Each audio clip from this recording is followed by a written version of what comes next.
Hazırız mı? Hop.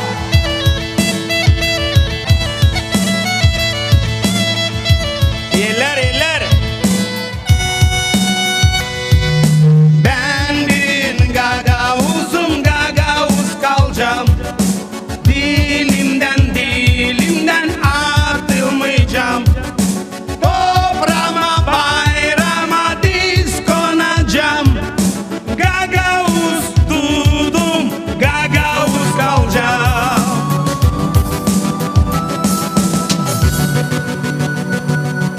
Nerede gitsem gagavuz olacağım.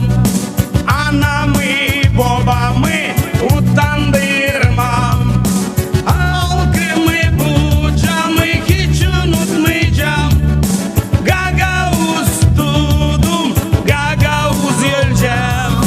Gagavuz dudum, gagavuz öleceğim. Hadi gagavuzlar!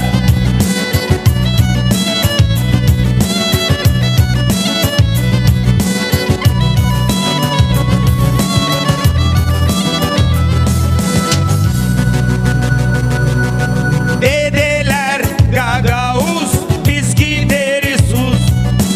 Çalışır gagavuz, gece gündüz. Ne kadar yaşayacağım, gagavuz olacağım. Gagavuz dudum, gagavuz öleceğim. Dedeler bize örnek, dostlara koyma ekmek. Şarap taze peynir, tatlı uzun ömür. Ben bir gagavuzum, gagavuz alacağım. Gagavuz dudum, gagavuz öleceğim. Gagavuz dudum, gagavuz öleceğim. Hadi gagavuzlar şen olun. Siz sağ olan varsınız. Unutmayırsınız devletinizi, dilinizi, dininizi. Bir zaman da unutmayın. Gagavuz dudunuz, gagavuz da öleceğiz. Ama şimdi hazırız mı çalma? Gagavuz dudum, gagavuz öleceğim. Bak şimdi. Hazırız mı? İşitlerim sizi.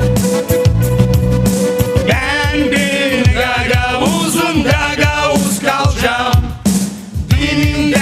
Dilimden atılmayacağım.